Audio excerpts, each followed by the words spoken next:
a former acting director of the CIA who advised the Hillary Clinton campaign, says he has yet to see even a spark of evidence that the Trump campaign colluded with the Russian government during the presidential campaign. Michael Morell also said Wednesday that he has serious questions about the 35-page dossier alleging campaign collusion because the author of the document paid his sources through intermediaries. On the question of the Trump campaign conspiring with the Russians, here, there is smoke, but there is no fire, at all, Morell told a crowd of intelligence analysts at an event hosted by the Cipher Brief, a website that monitors the intelligence community. NBC News first reported Morell's remarks. There's no little campfire, there's no little candle, there's no spark, and there's a lot of people looking for it. The dossier, which was compiled by former MI6 agent Christopher Steele, cites various sources who claim Trump advisors worked with Russian intelligence officials to influence the election. But none of the most serious claims in the dossier,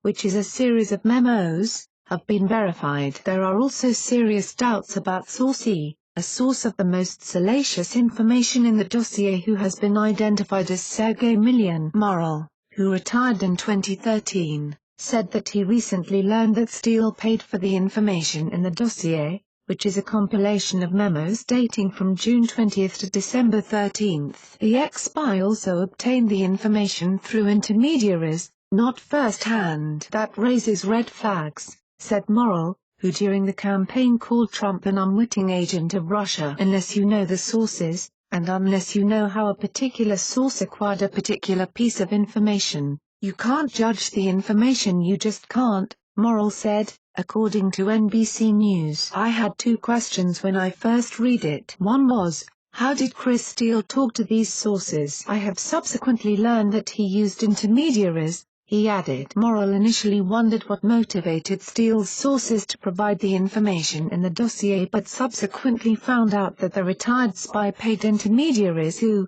in turn, paid the sources. And that kind of worries me a little bit, because if you're paying somebody, particularly former FSB officers, they are going to tell you truth and innuendo and rumor, and they're going to call you up and say, hey, let's have another meeting, I have more information for you, because they want to get paid some more, said Morell. I think you've got to take all that into consideration when you consider the dossier, he continued. Morell also pointed to former Director of National Intelligence James Clapper last week that he saw no evidence as of January 20, when he left office, of Trump-Kremlin collusion. There's a pretty strong statement by General Clapper, Morell said Wednesday. The Daily Caller helped contribute to this report. It's News Exposed signing off.